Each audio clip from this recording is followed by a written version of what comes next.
Today we've got a great revenge story against somebody who intentionally depleted another person's phone balance. We'll get into that in a bit, but first, my grandfather shouldn't have been a teacher. To preface, growing up, my grandfather always made young female bartenders uncomfortable by giving them a creepy amount of attention. Think 16 to 17-year-old girls. I always tried to defuse the situation. Luckily, he's never behaved this way towards me. He also used to be a teacher, and my dad told me this story recently. Apparently, when he was still a teacher in high school, he would hover over young girls. This was in the 70s or so. He would stand close to them, touch their shoulders, and generally give them more creepy attention. When he approached their tables, his crotch would rub the table's corner. Cue petty revenge from the boys in their class, because everyone was getting fed up about it, but there was nothing they could really do. The boys put chalk on every corner of the table before one of his classes. So, for the rest of the year, he walked around with his crotch covered in white chalk.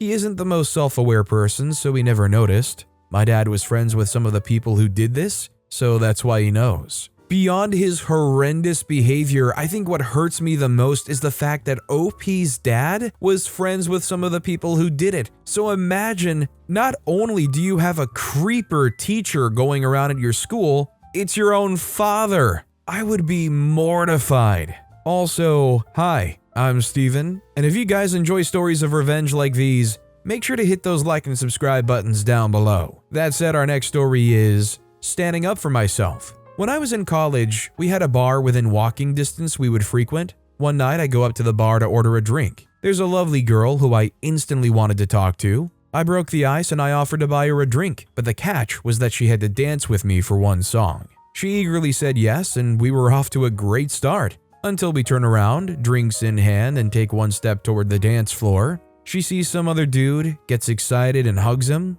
I wait for a minute, but it seems like I'm already forgotten. I see a few buddies nearby and I tell them what happened. My friend Jordan says, "Do something, man." So here comes my petty revenge. I walk up to her, say, "Excuse me," and take the drink out of her hand. I chug it down and slam the plastic cup down and walk away. No reaction from the pretty girl and her guy, but my buddies loved it and we had a good laugh about it. Hey, she didn't hold up her end of the bargain and you paid for that drink. I see you had every right to do that. Our next story is the app I used to make sure I hit my daily to-dos got bought. I paid $5 for lifetime full access to my favorite productivity app, then they got bought. The new owners added a bunch of stupid features that slow it way down and used that as an excuse to make it cost $60 a year. So freak that, but I still haven't found an app similar to the simpler version.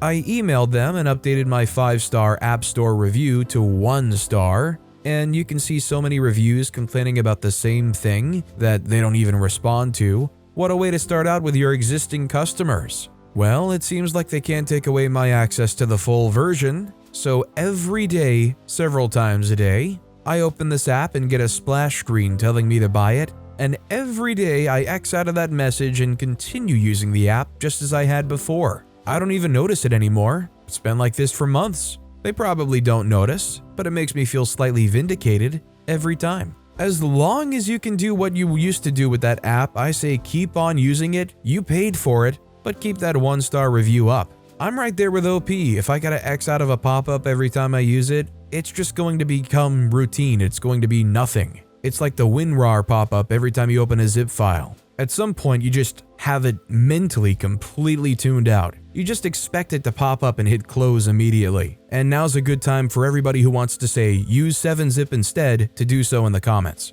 Our next story is Grocery Store Karen. This was years ago when I had a .22 caliber brain and a .50 caliber mouth. I was at a grocery store with 2 items. I went to the customer service desk, which had a sign that said 5 items or less. Just as I was approaching the counter, a Karen ducked in front of me with a basket that had 12 to 15 items, and she started unloading it onto the counter. I looked at the cashier, pointed at the sign, held up my hand with my fingers spread out, and gestured as a question. She looked at me and shrugged as if she couldn't do anything about it. So I said to Karen, "You must be a natural blonde." She replied, "I am. How did you know?" I pointed at the sign. "Because you can't count to 5. Oh, she was mad. She paid and got out of there in a blur. Afterward, the cashier was grinning. I said, "You probably aren't allowed to say anything, but I can." What's the point of having the sign there that says 10 items or less if they don't actually enforce it? I mean, I guess it depends on the chain. If this is at like a Walmart, this is probably one of 2 lanes there anyways. Our next story is keys? What keys? When I was 19, I used to work for this small roadside zoo. Think dirt paths and chicken wire holding back literal monkeys. It happened to be really close to one of the largest and most popular zoos in my country, which made this zoo very quiet. I was hired as a front reception and customer service, the first face you see. If I'm anything, I'm bubbly, and they basically hired me on the spot. The owner of the zoo came in one day a few weeks after I started and struck up a conversation. In a roundabout way, found out I'm disabled and seemed very shocked since it's an invisible illness.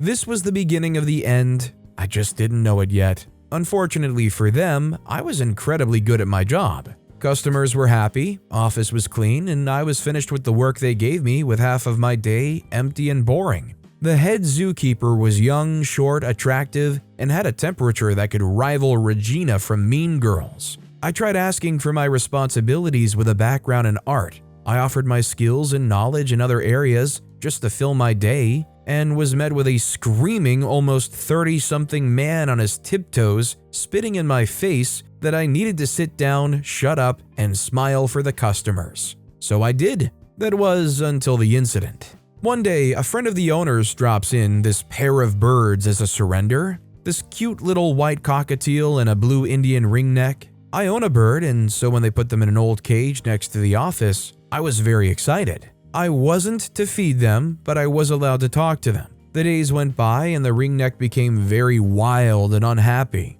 The poor little white bird was getting really sick. I tried telling the keepers that the seed was wet, and the birds had no dry space when it rained. They didn't have toys or company, and they weren't doing well. I was met with violent screaming. The head zookeeper had me pinned to a wall, and I was so afraid he was going to hit me for suggesting his level of care wasn't good enough that I burst into tears and ran back to the office. I called the owner sobbing that he'd done that, and she reassured me everything would be fine and to have a drink of water, calm down, and finish the rest of my day. By the afternoon, one of the other keepers was sent up to the office and popped his head in to see if I was okay. Apparently, he was sent to snap the neck of the birds because euthanasia was too expensive for surrendered animals. I was unbelievably upset, and this keeper patted my shoulder. He was a massive introvert, and this means a lot, trying to calm me down. He said he didn't like it as much as I did, but he had to do his job or he might get fired. I asked him what they told him to do exactly, and he said, "When I get back up there better not be any birds." So I asked, "Can I take them then?" He said, "As long as they aren't here, I did my job," and smirked as he walked out of the office. So there I am, smuggling birds in my shirt to my car, the sick little white one tucked up, holding onto my bra, all snuggled close, and this blue firecracker practicing for the next bull riding competition. I disinfected a spare cage I had at home and put them in our sunroom to free fly. I was hand feeding the little white bird with the medication the vet gave me and giving her some pats when I got an email. The owner had sent an email stating, "Due to your ill health and unhappiness, you are no longer needed and your contract is terminated." That's when it hit me. She'd been trying to find something, anything to fire me for, besides just being disabled with an invisible illness. Me being upset that I was verbally abused, physically assaulted, and upset that they were going to inhumanely kill animals was worth firing me over. So I'm not proud of it, but I ghosted them. They didn't give me common decency, so they weren't worth my efforts. For weeks and weeks, I'd get emails asking for my keys to the zoo, asking if I got the email. I just let the email sit there. Finally, the owner called after a month and angrily asked for me to return my keys. I calmly said I put them in the mailbox the day she fired me and hung up. I knew they were so unorganized that no one but me checked the mailbox to the office. It had been a month, and to her knowledge, they could have been anywhere by now. I hope they had to change all the locks to that office, and it was a mild inconvenience that really grated on them. I got a lot of joy watching those little birds play with that big chain of keys I hung in their bird room, right up until I found them a foster home where they would be cared for well. The little white bird was very healthy and happy when we parted ways, but I'd never visit that zoo again. They feed their dead zoo animals to their baboons. They collected the branches and grass for their enclosures from private farmland and have been run off people's property so often that staff had to be made aware they could get shot. And most importantly, why would I want to support that horrible place when I can pop up the road to this amazing zoo run by a legend's legacy? It's a small petty, but still petty revenge in my opinion. I wish I could have done more, honestly. I mean, I think beyond revenge, I think what OP did here was the right thing. Those birds obviously didn't deserve to get euthanized. If anything, maybe they were doing it to cause OP to have an outrage considering they put them right there next to them, said don't touch them. Maybe even touching them would have been their reason to fire OP.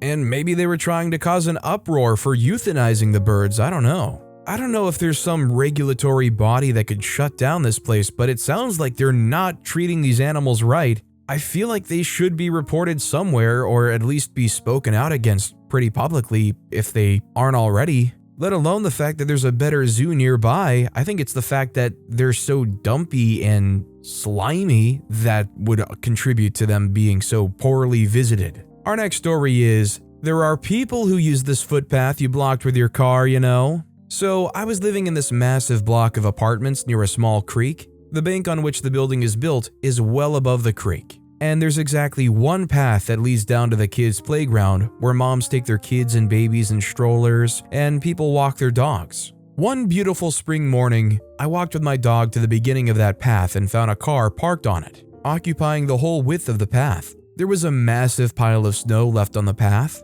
ankle-deep mud right of the path, and spaces in the building's designated parking area. My dog and I crept through the snow, then I packed some dog crap in a bag and placed it snugly in the driver's door handle on my way back. The jerk didn't take the hint though. There were multiple crap-stained wet tissues thrown on the floor where the car had been, but I did at least get a petty revenge story out of it. I'm not saying I'm advocating for smearing dog poo all over somebody's car who parks like such a jerk like this, but I understand it. Our next story is, remembered this and it made me chuckle. About 5 years ago, before we bought our house, my wife and I lived in an apartment complex that had biannual inspections. We were model tenants, especially compared to our neighborhood. The place was pretty strict, so we saw a lot of people over the years we lived there get evicted. My wife and I both worked nights, so we were asleep during these inspections. We just locked our bedroom door and slept through them, knowing everything was in order.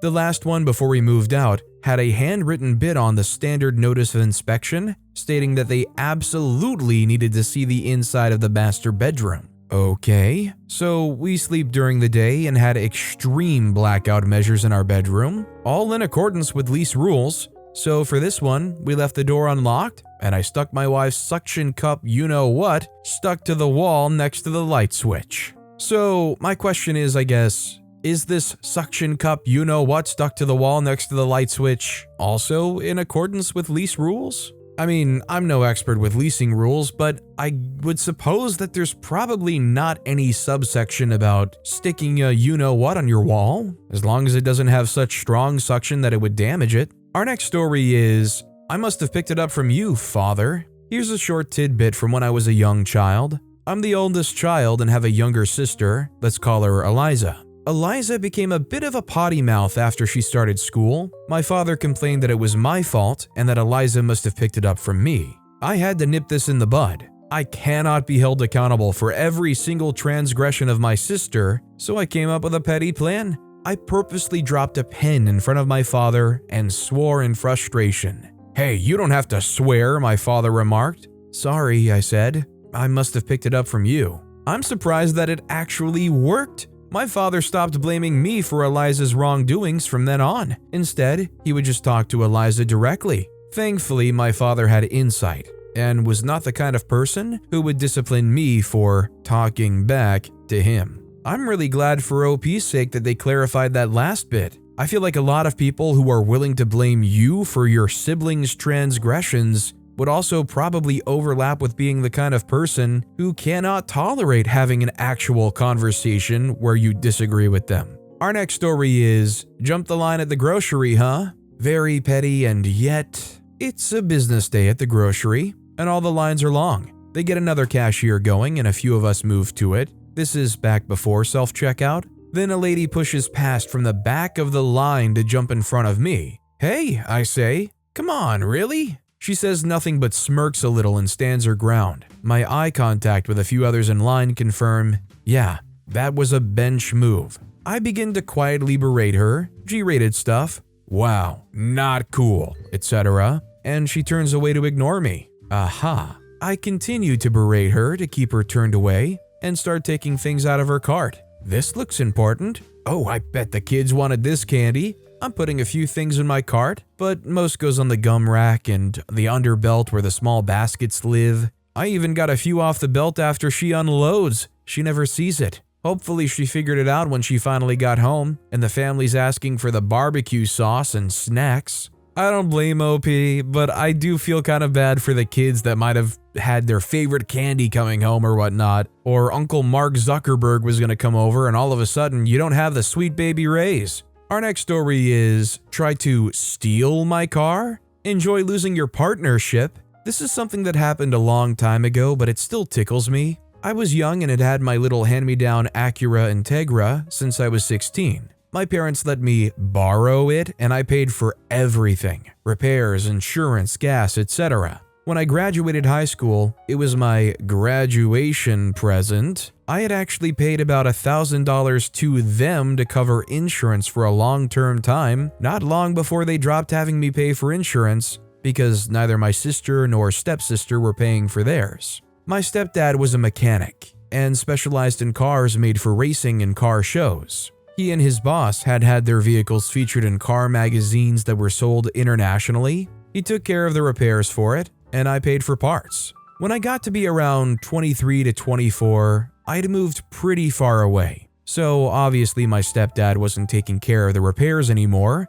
but I did know some basic things. I was driving down the road when suddenly smoke or steam came pouring out from under the hood. I panicked, but pulled over as safely as I could and quickly contacted AAA. They sent someone to come tow their car to their garage to get it repaired. I get to the garage after I finally get a ride since they wouldn't let me ride in their truck. They tell me the mechanic is looking at it now. I wait a bit and then the guy comes out. He looks concerned and then lays it on me. "Welp, your whole radiator blew. It'll cost about $2,000 or so to have it replaced." I began to panic because that was worth more than the car was. Then with a slight smirk he says, "I'll tell you what, I'll pay you $2,000 and just take it off your hands for you, since its repairs are worth more than the car itself." Alarm bells went off immediately. This guy was obviously trying to scam me and take my car. Now I'm ticked. I don't let it show though, and say I have to make some phone calls.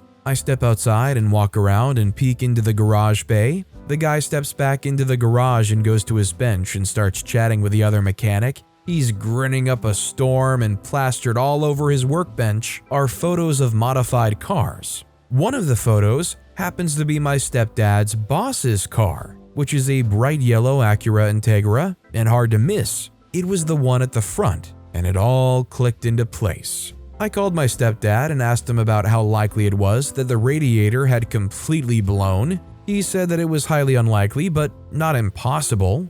I explained everything to him and he told me, "Do not sell that car. He's trying to get it because he wants to kit it out. Ask if he can show you exactly in the engine where the problems were. If he shows you, he might be legit, but take photos and send them to me so I can be sure. If he refuses or attempts to distract or dissuade you, he's lying and get it towed to another shop right away. Do not let them do anything until after I verify." I hung up and put back on my distraught face, making my way back into the office. I asked the manager if the mechanic could show me exactly where the problem was. The manager went and got the mechanic, and wouldn't you know it, he absolutely refused to show me, saying I wouldn't know what I was looking at. There was no point because it was completely busted, and any other excuse he could. I told them, "Please do not make any repairs. I'm going to have it towed to another shop."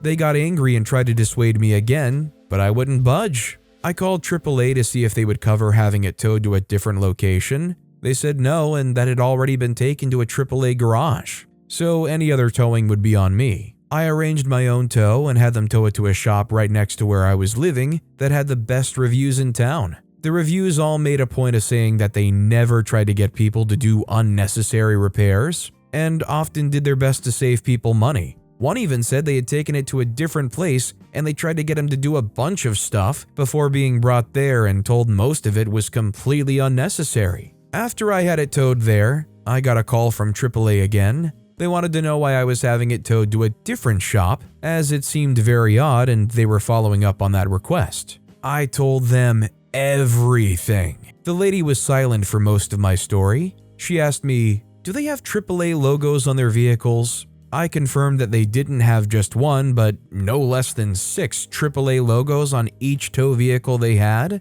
and was prominently displayed on their website, and pictures of the trucks were on there too. She stayed silent for a while and said she would call me back again before hanging up. The other shop looked over my car, and everyone was super kind and friendly. The mechanic came and got me from the waiting room and took me back to the shop. He pointed into the engine. "See that hose there? It's the factory hose. It's over 20 years old. It ruptured because it's too old. I'm surprised it lasted this long." I asked about the whole radiator being blown, and he looked at me like I'd grown several heads. "What? No, of course not. I even tested it and it was fine, even well beyond its labeled rating. Whoever told you that was lying their butt off." We went back into the office, and I explained everything to them, and they looked at me horrified. Again, the mechanic interjected, "What a jerk! How dare he lie and try to steal your car like that? What's the shop's name so I can make sure no one I know ever goes there? Trying to say it'll cost $2,000 to repair when it just needs a $20 hose replaced?" They fixed up my car, and after I got it home, I got a call. It was AAA again, and the lady asked if I had any updates. Boy, did I fill her in. I didn't leave anything out. Everything the mechanic had said, the discrepancy in the repair costs, the actual repair required. She was silent, but I could hear her fingers madly typing away. Once I was done, she said, "I am so sorry for what happened. We take these things very seriously. Don't worry, they won't get away with this." A week later, I checked on that shop. All the AAA logos were gone, and they were no longer listed as being a AAA approved business. Honestly, although they didn't help out on the second tow, having that experience and knowing that they actually took it accountably would make me feel a little bit better about having that AAA membership or whatnot. The only sad thing is you wish you could go back and rub it in their face. Find that manager or that mechanic that was trying to rip you off and call them out in the lobby. Even better if there were other people there. I think I would take my savings of $1,980 and spend a little bit time trying to make a public outcry about how horrendous this place was. Our next story is, deliberately deplete my prepaid phone balance? You will pay for it 1,000 times over. I went to middle school in the early 2010s, right before smartphones really took off. I got my first phone right before starting 6th grade. It was a slide phone with a pay-as-you-go plan that cost 10 cents per minute for calls and per text message sent or received.